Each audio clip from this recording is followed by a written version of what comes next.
Palavra da Verdade, a exposição bíblica com Hernandes Dias Lopes.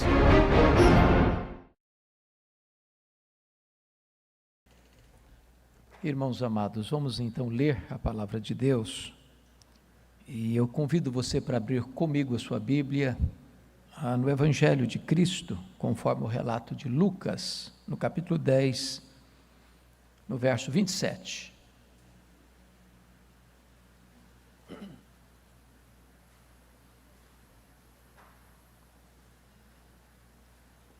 Lucas 10, 27.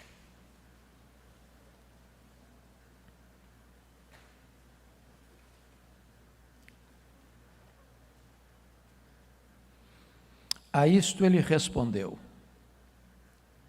amarás o Senhor teu Deus de todo o teu coração e de toda a tua alma e de todas as tuas forças e de todo o teu entendimento. E amarás o teu próximo como a ti mesmo. Ainda peço que você abra a sua Bíblia agora no Evangelho segundo João, no capítulo 13.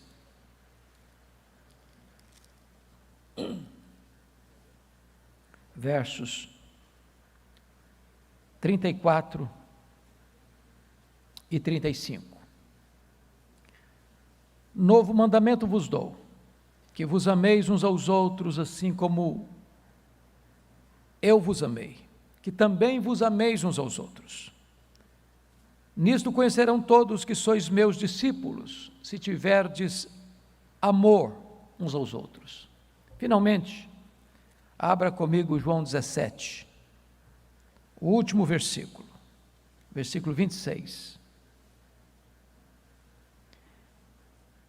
Eu lhes fiz conhecer o teu nome, e ainda o farei conhecer, a fim de que o amor com que me amaste esteja neles, e eu neles esteja. Amém. Meus amados, eu quero tratar de um assunto com vocês hoje, que não é um assunto lateral, secundário, mas é absolutamente vital, essencial para a nossa vida. Eu quero falar sobre o poder irresistível do amor. O Dr.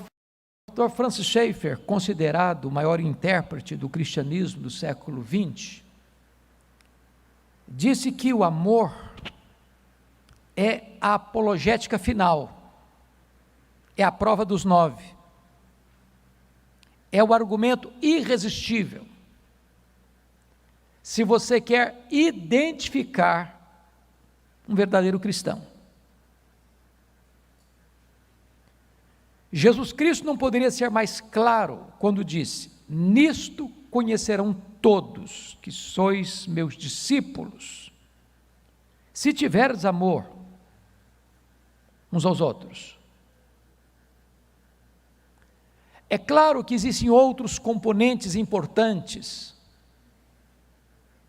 conforme a primeira carta de João muito bem esclarece, o aspecto doutrinário, o aspecto moral, e este que é o aspecto social. Mas hoje eu gostaria de focar atentamente este ponto, sobre o amor. Quando perguntado qual era o principal dos mandamentos, a resposta óbvia é: amarás, pois, ao Senhor teu Deus, de todo o teu coração, de toda a tua alma, de toda a tua força, de todo o teu entendimento, e amarás ao teu próximo como a ti mesmo. Esse mandamento ele é tão importante que o apóstolo Paulo, o intérprete das doutrinas cristãs, chegou a dizer em Romanos 13, de 8 a 10, que o amor é o... Como assim? Você sabe que a lei, os 10 mandamentos foram dados em 2 tábuas. A primeira tábua, os 4 primeiros mandamentos, tem a ver com a sua relação com Deus. A segunda tábua, com os 6 outros mandamentos, com a sua relação com o seu próximo. Por que o amor é o cumprimento da lei? Porque se você ama Deus, você não terá outros deuses diante de você. Se você ama Deus, então você não vai fazer imagens de escultura para flertar com outros deuses que você mesmo fabrica. Se você ama Deus, você não vai tomar o nome de Deus em vão. Se você ama Deus, você vai ter prazer de dedicar um dia da semana para adoração a Ele, para cultivar um relacionamento próximo com Ele. Na segunda tábua, se você ama o próximo, o seu próximo mais próximo são os seus pais, dentro da sua casa. Então, se você ama o seu próximo, você respeita pai e mãe, obedece pai e mãe. Se você ama seu próximo, você valoriza a vida dele, você não mata.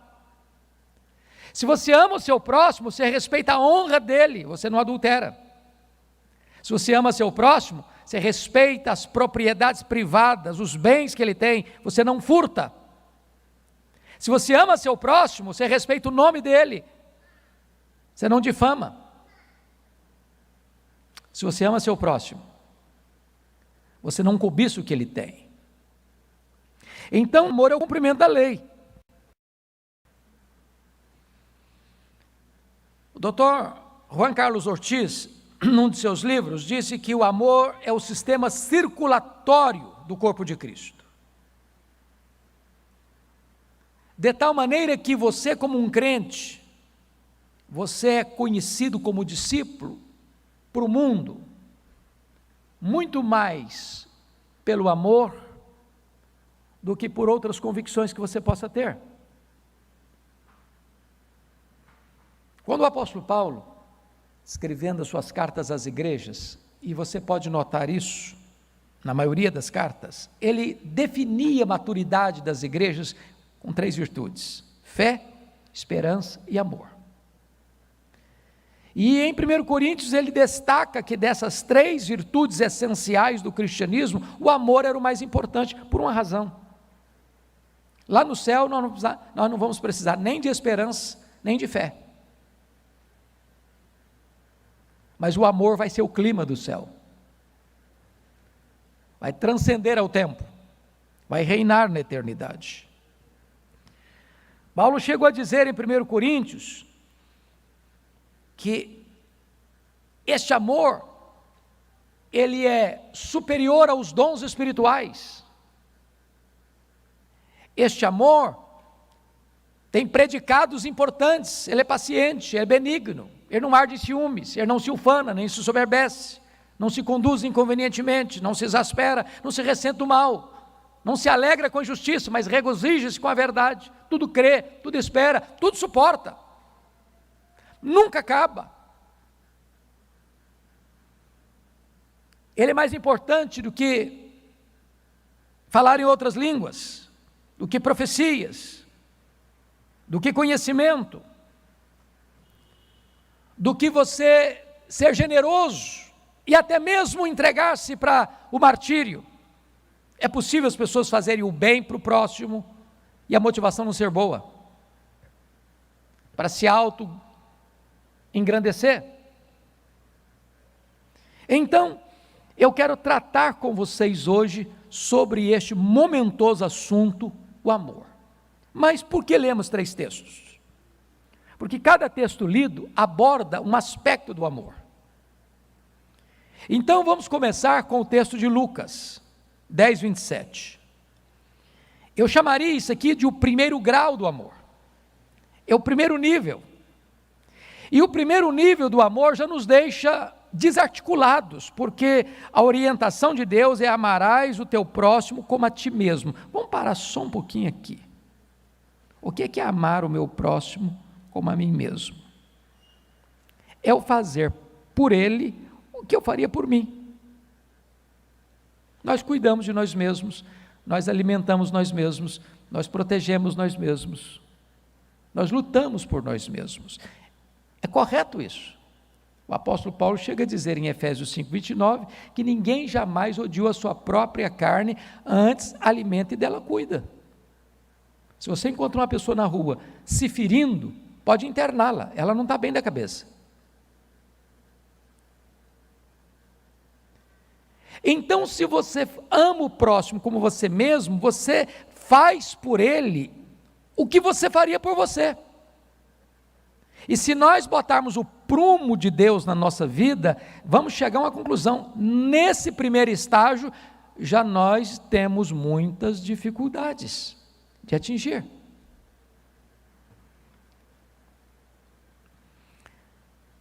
Pense comigo um pouquinho na questão da história. Eu acho que muitos de vocês chegaram a ler, se não leram, recomendo a leitura, o Pentecostes coreano. Esse livro está em português. E nesse livro o autor mostra como começou o grande avivamento na Coreia em 1907. E por que começa aquele avivamento? Em virtude dos massacres, das injustiças, das torturas, das prisões, dos martírios. Para vocês terem uma ideia, os crentes coreanos eram jogados dentro dos templos e ateavam fogo dentro do templo.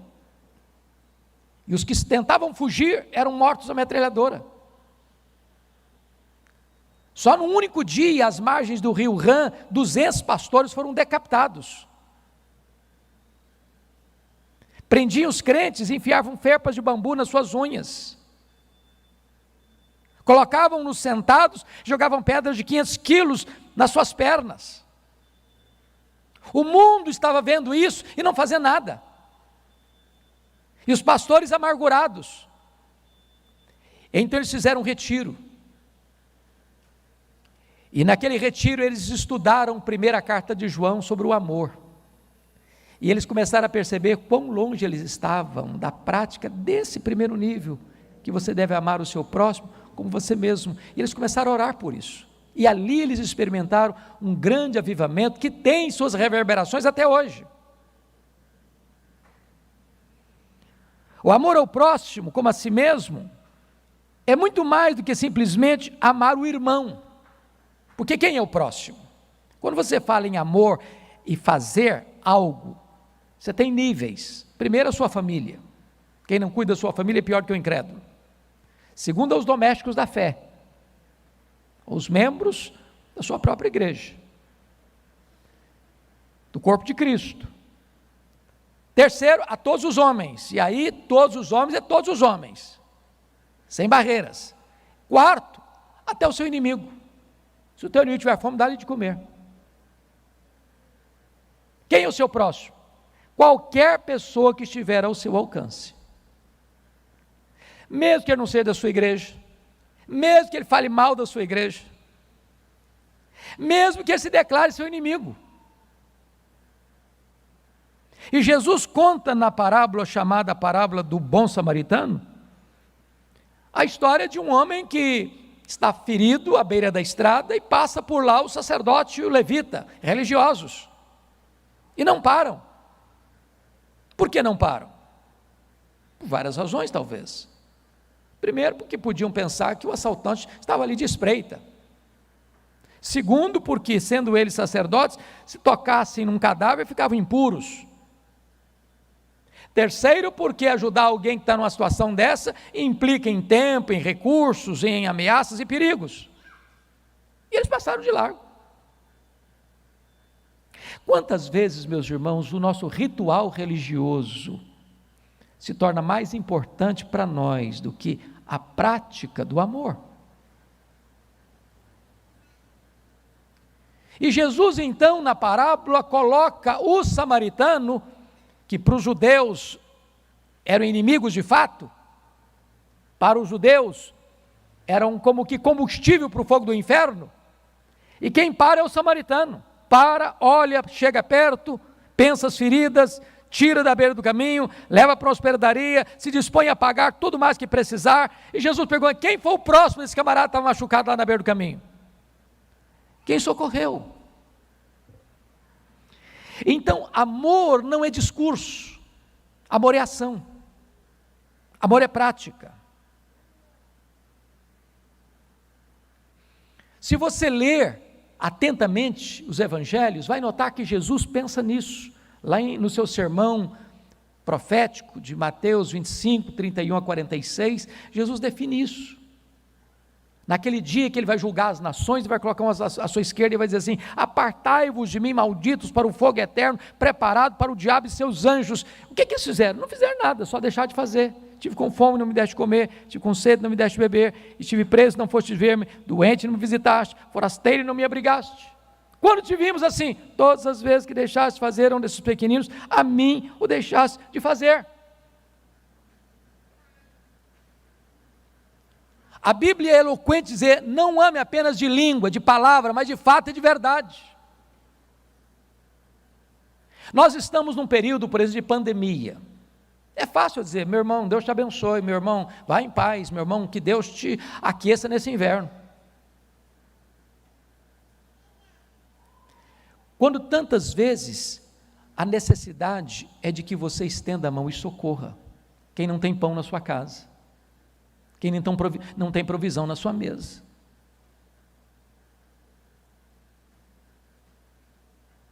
Quando as multidões vinham a João Batista para serem batizadas no Rio Jordão, ele confrontava essas multidões, ele pregava batismo de arrependimento para remissão de pecados. E quando as multidões perguntam: o que nós vamos fazer? Ele respondeu o seguinte: quem tiver 2 túnicas, dê uma para quem não tem. Quem tiver comida, faça o mesmo. Eu não tenho dúvidas de que todas as pessoas que estão nesse auditório têm mais roupa no seu guarda-roupa do que precisa. Eu não tenho dúvidas disso. E nesse mesmo momento que você tem de sobra, tem gente tendo falta. Nós vivemos num mundo, irmãos, onde há países que pessoas morrem de fome muito mais do que de Covid-19.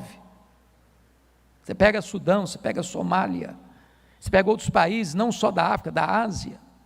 Tem gente morrendo de fome hoje. O problema do mundo não é falta de provisão, é injusta distribuição. Tem gente morrendo de comer, quando tem gente morrendo de fome. E quantas vezes nós não somos solidários? Não temos o coração aberto, não temos a mão aberta, não temos o bolso aberto. E não adianta eu ter um discurso bonito de amor. Amor é prática, amor é ação. O livro Monge Executivo, de James Hunter, disse uma coisa que me marcou muito. Ele diz o seguinte: você não é o que você sente, você não é o que você fala, você não é o que você promete, você é o que você faz. Você faz. Viktor Frankl, no seu livro Em Busca de Sentido, disse que nos campos de concentração, as pessoas que sobreviveram não foram aquelas que bravamente lutaram para sobreviver, foram aquelas pessoas que, apesar da situação adversa, se empenharam para ajudar outras pessoas a sobreviverem. Então eu queria fazer aqui um desafio para você. Esta igreja está hoje buscando recursos para doar cestas básicas a pessoas necessitadas, como diz o pastor Jailton, as mais necessitadas. E eu quero encorajar você, meu irmão, a não encolher a sua mão. Você que está aqui nesse auditório e você que está nos ouvindo, nos assistindo. Há muitas pessoas, irmãos, que estão precisando de um braço estendido e não pode esperar. Quem tem fome não pode esperar. As igrejas precisam traduzir o seu discurso religioso hoje em ação, em prática, para socorrer as pessoas que estão precisando de uma ajuda imediata. E isso é amar o próximo, como você ama você mesmo. Mas eu queria partir para o segundo nível desse amor.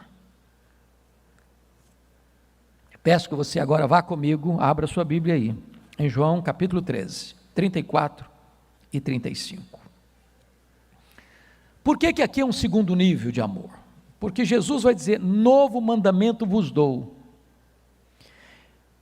E você pergunta: mas como novo mandamento, se esse mandamento já está lá?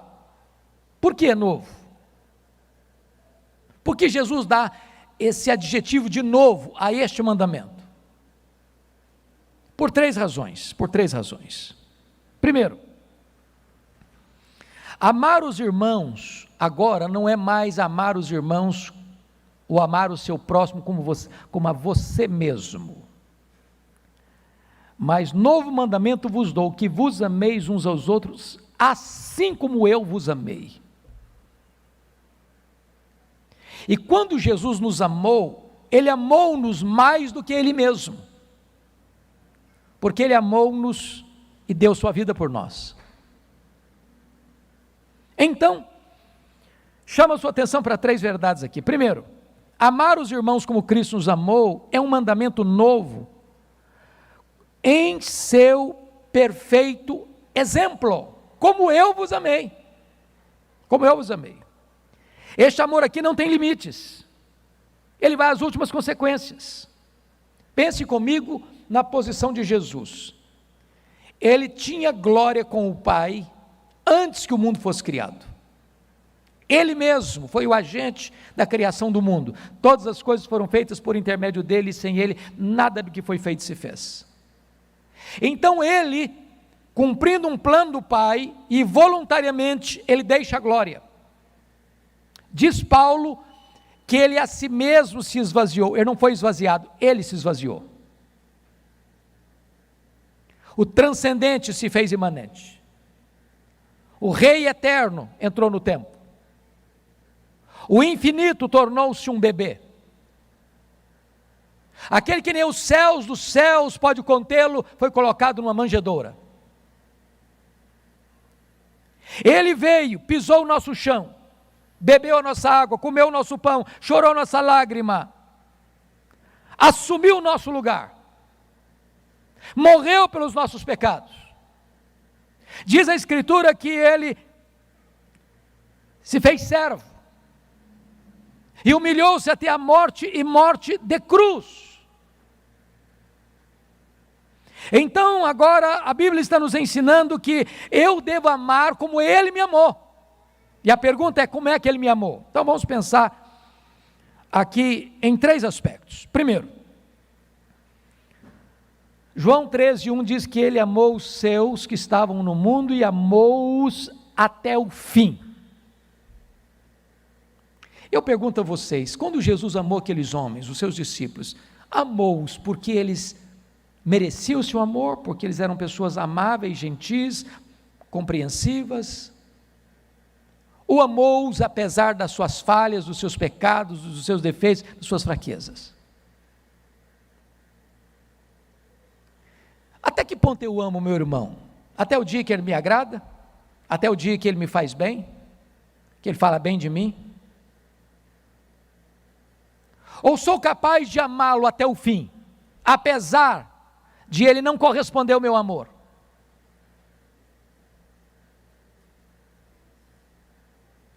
Às vezes o nosso amor, ele tem limites. Eu amo enquanto me é favorável amar. Mas vamos pensar outra coisa. O amor de Jesus foi um amor humilde. Pense comigo lá no cenáculo. Hoje o pastor Jailton trabalhou um pouco na ceia de manhã sobre essa questão lá do cenáculo.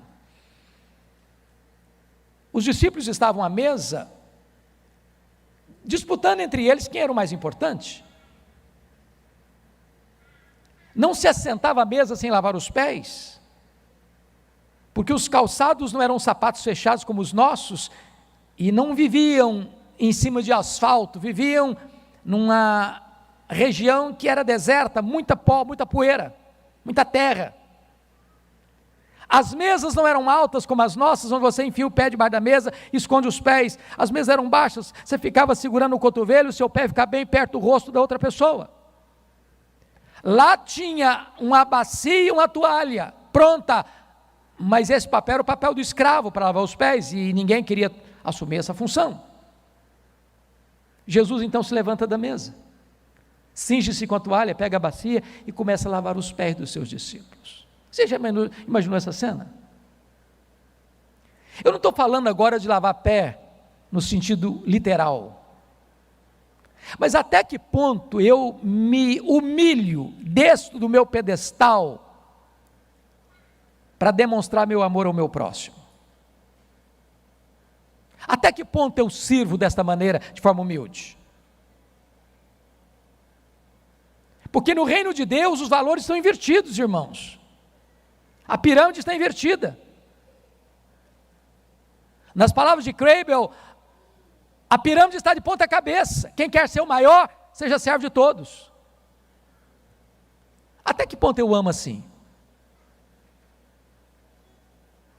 Mas pense mais. A Bíblia diz que nós devemos amar e servir até mesmo o nosso inimigo.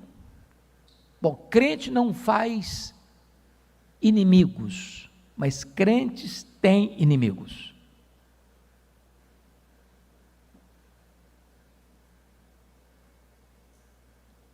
Você já pensou nisso?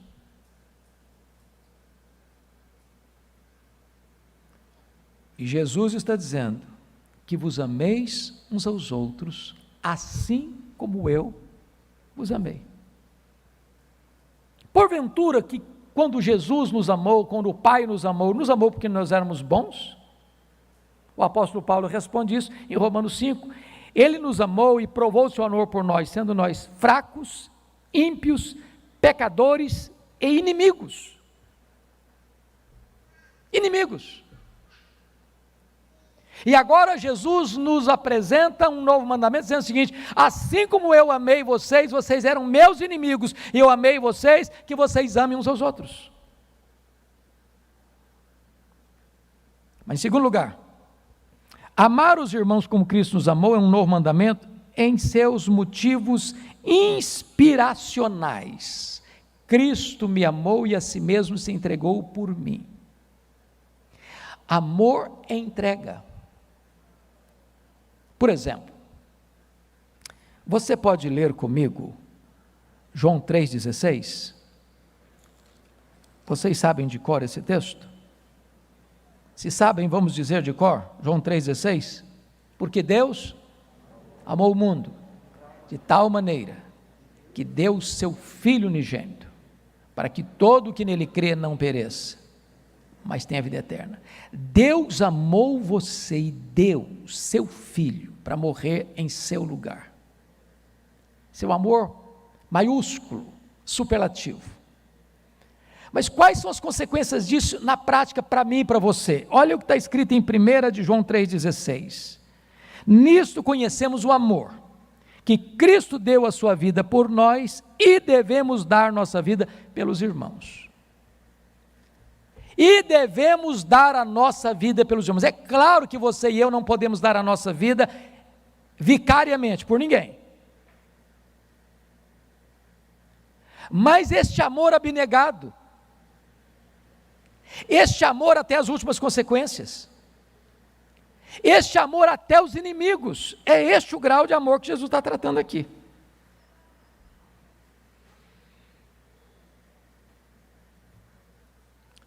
Eu acho que todos vocês já ouviram falar do missionário presbiteriano Alexander Duff. Como ele passou seus anos na Índia pregando o Evangelho, e já no final da vida ele retorna ao seu país para encorajar jovens a ir como missionários para a Índia. E quando ele, certa feita, fazia um apelo numa grande assembleia, para que os jovens se levantassem para a obra missionária, ninguém atendeu o apelo. Ele ficou tão triste, decepcionado, que ele teve um desmaio no púlpito. Os médicos levaram-no para uma sala contígua, massagearam o seu peito, ele recobrou suas forças e disse: eu quero voltar ao púlpito. E os médicos disseram: o senhor não pode voltar. Ele falou: mas eu preciso voltar. E ao voltar ao púlpito ele disse: se a rainha da Escócia convidassem vocês para irem para qualquer lugar do mundo, vocês iriam. Jesus, o Rei dos Reis, convida vocês e vocês não querem ir? Vou eu, estou velho, já estou cansado, doente. Pelo menos morrerei às margens do Ganges. E eles vão saber que alguém os amou e se dispôs a levar a eles o Evangelho. Você estaria disposto a doar sua vida? A dar a sua vida? Isto é amor como Jesus nos amou. Esse é o segundo grau do amor. Mas há um terceiro aspecto que vale a pena entender. Amar os irmãos como Cristo nos amou é um novo mandamento em seus gloriosos resultados. Nisto conhecerão todos que sois meus discípulos, se tiverdes amor uns pelos outros. Irmãos amados, as pessoas lá fora não vão saber que nós somos discípulos por sermos reformados calvinistas, por subscrevermos os nossos símbolos de fé. Essa linguagem eles não vão entender. Mas se você amar como Cristo nos amou, isso vai impactá-los. Talvez eles virão para ouvir o que nós cremos e para subscrever o que nós cremos. A evidência, a prova dos 9, a apologética final, que vai nos retratar como verdadeiros discípulos, é se nós amamos, não de palavras, mas de fato e de verdade.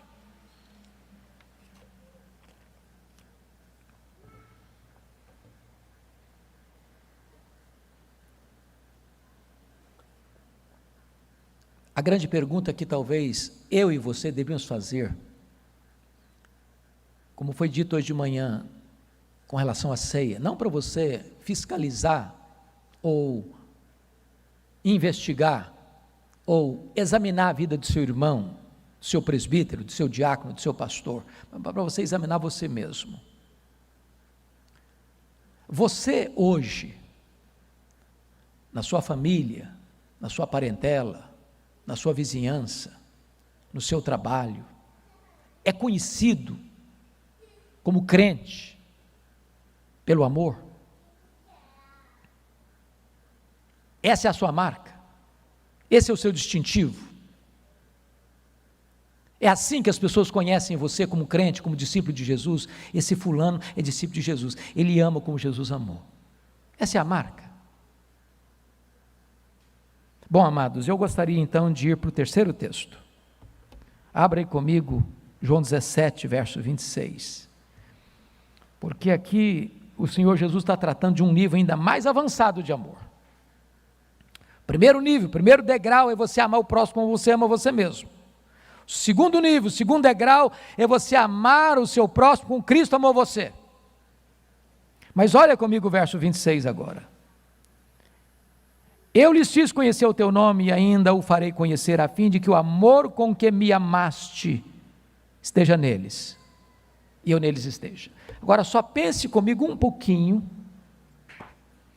como deve ser este amor que o Pai tem pelo Filho, que a primeira pessoa da Trindade tem pela segunda pessoa da Trindade, e vice-versa. Como é que é este amor entre as três pessoas da Divina Trindade? Como é que deve ser? Quão belo, quão puro, quão profundo, quão real, quão livre de interesses, ou ciúmes, ou disputas, ou conflitos. Quando você vê no Antigo Testamento, parece-nos que a figura de Deus Pai é mais proeminente. Quando você lê os Evangelhos, parece que a figura da segunda pessoa da Trindade, Jesus Cristo, é mais proeminente. Quando você lê o livro de Atos, com o derramamento do Espírito Santo, conduzindo a igreja, parece que o Espírito Santo é mais proeminente, porque ele veio para testificar de Cristo. Mas não há ciúmes, não há disputas, não há competição, há uma plena harmonia. Este é o amor da Trindade. E o Senhor Jesus Cristo ora aqui em João 17, para que sejamos um, para que o mundo creia. Quantas vezes as pessoas olham para os crentes e dizem, mas eles estão brigando, mas eles estão batendo cabeça, mas tem querelas entre eles, mas tem disputas entre eles, mas tem conflitos entre eles, mas tem partidos entre eles. Mas eles gastam o seu tempo nas redes sociais para bater uns nos outros, para falar mal uns dos outros. E a pergunta é: será que o mundo vai conhecer?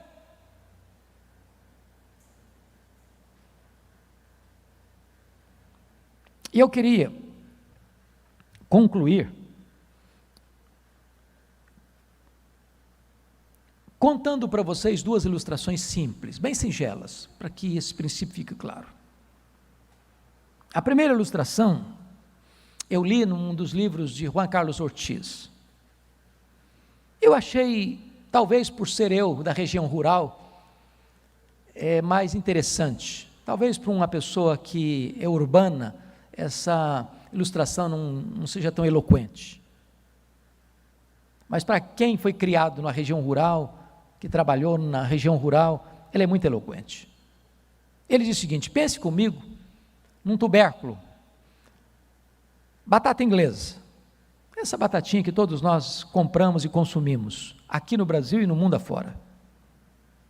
Quando você vai e arranca um pé de batatas, tem várias batatas, uma única rama, um único pé. Elas são diferentes, mas fazem parte do mesmo tronco. Elas não são unidade, estão juntas, mas não são unidade. Aí o agricultor pega essas batatas e coloca num saco de 20 quilos, 30 quilos, 40 quilos e manda para o Ceasa. Elas estão juntas, mas não são uma unidade. Aí o feirante vai lá e traz para o seu supermercado ou traz para a sua feira livre e bota lá na banca. Elas estão lotadas e juntas, mas não são unidade. Aí a dona Maria vai na feira para fazer compra para a família e compra lá 1 quilo, 2 quilos dessas batatas, escolhe as melhores, mas tem umas maiores, umas menores, umas mais lisas, outras mais ásperas, e bota na gaveta da geladeira, mas elas não são unidade. E ela pega a parte dessas batatas e casca essas batatas e racha elas no meio, mas elas não são unidade. Até que a dona Maria faz um outro exercício. Ela resolve fazer um purê de batatas. Ela amassa essas batatas. E agora não tem batata grande, não tem batata pequena, não tem batata bonita, não tem batata feia, não tem batata lisa, não tem batata áspera. Agora você não sabe quem é quem, elas estão todas juntas, misturadas. Agora elas são unidade. Quem sabe nós pudéssemos pensar assim como igreja? Se alguém se alegra, todos se alegram com ele. Se alguém sofre, todos sofrem com ele. A dor do meu irmão é a minha dor, a alegria do meu irmão é a minha alegria. Nós somos juntos, nós somos um. Somos um. E quando a igreja for um, o mundo vai crer que Deus enviou Jesus. E quando o mundo olhar para a igreja e ver isso, eles vão reconhecer que nós somos discípulos de Jesus. A segunda ilustração, penso eu que deva ser uma história, não uma história, mas me tocou muito quando a li. Trata-se de 2 irmãos, um casado com vários filhos e outro irmão solteiro, que trabalhavam juntos, na mesma terra que haviam herdado do pai como herança. E os 2 irmãos colheram aquele ano fartamente, sem que eles conversassem um com o outro. O casado com vários filhos pensou assim: bom, meu irmão é sozinho, e eu acho que ele precisa de mais provisão do que eu, porque eu tenho vários filhos que podem trabalhar comigo, que podem me ajudar na lavoura. O que ele fez? À noite, ele foi lá no seu celeiro, encheu um saco de cereal e levou para o celeiro do seu irmão. Só que o irmão solteiro pensou assim: bom, eu sou sozinho, meu irmão tem vários filhos, precisa de mais do que eu vou levar parte do meu cereal para ele. Levantou de noite, encheu o saco de cereal e levou para o irmão. E eles fizeram isso durante uma semana inteira. Toda noite, um se levantava para levar cereal para o celeiro do irmão, ou esse levantava para levar cereal para o celeiro do outro irmão. E eles começaram a pensar, está tendo um milagre aqui, um milagre, porque eu tiro alimento, volto no outro dia, tem o mesmo. Eu tiro e tem o mesmo, está acontecendo um milagre aqui. Até que depois de uma semana fazendo isso, os dois se cruzaram, cada um com um saco nas costas. O milagre que estava acontecendo ali era o milagre do amor. Agora diz a lenda, e aí por isso que eu disse que não é história com H, mas história, que seria neste local do encontro dos dois irmãos, é que o templo de Jerusalém teria sido construído. Aí é lenda. Mas não importa.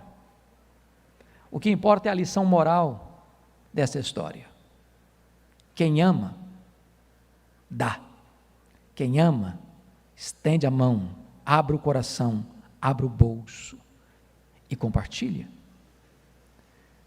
Nisto conhecerão todos que sois meus discípulos, se tiverdes amor uns pelos outros.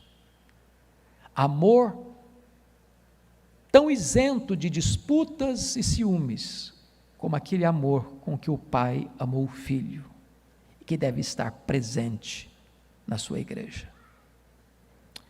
Eu queria concluir sugerindo a você, nesta semana, duas coisas. Primeiro, eu não sei se você já deu uma robusta oferta para esta igreja adquirir cestas básicas para distribuir. A igreja não pode fazer desafio fora se a comunidade não atende primeiramente esse chamado. Todos que estão aqui nesse auditório podem e devem contribuir. Quando eu falo contribuir, não estou falando de miséria. Eu não estou falando de quilo de alimento, não, de quilo de farinha, de quilo de açúcar, não. Estou falando de uma cesta robusta.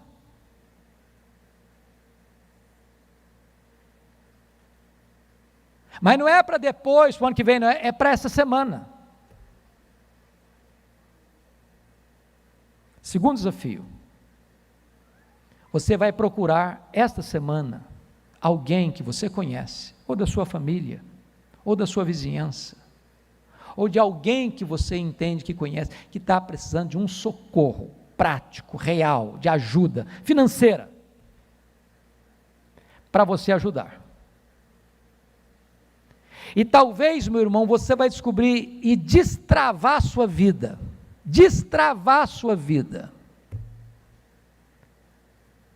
Não tem nada mais revolucionário na vida de um crente do que descobrir o que é generosidade. Do que descobrir que mais bem-aventurado é dar do que receber, e que a alma generosa prosperará.